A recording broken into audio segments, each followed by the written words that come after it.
Кошаркарите на Универзитетот Гоце Делчев во остварувањето на целта едно од првите две места на табелата во второлигашката конкуренција поминаа уште една пречка.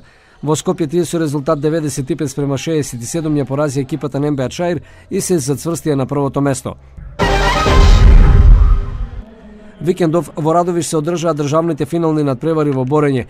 Најмногу први место освои борачите од скопските клубови 4, по нив следува Балканец со 3 први места, 2 освои Бучим, 1 Неготино. Штипине беа најдобри во категориите до 35, 66 и 85 килограми, каде првите места ги освоија Мартин Стојанов, Шерхан Шахиров и Дарко Иванов. Втори место од Штипине освоија Давор Мишев и Ембри Бекиров. Со бронзени медали се закитија Филип Тасев, Кемаладин Деспанов, Петар Тодев, Јован Чомишев и Џан Нофифов.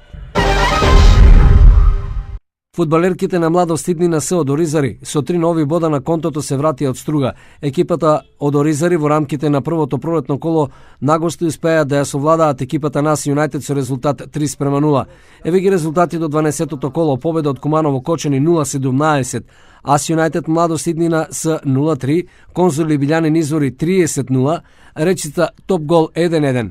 На табелата со изброј на бодови по 33 водат екипите на Кочани и Младост Иднина С пред трето пласираната Тивери Статов со 30 бода и надпревар помалку.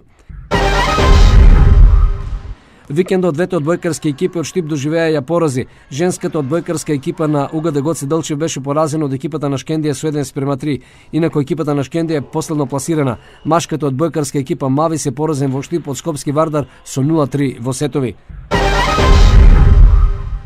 Пораз доживеа пинг-понгарската екипа од Штип ФА шампиони. Во Штип тие претрпеа пораз од екипата на НЕЦ со 3:5.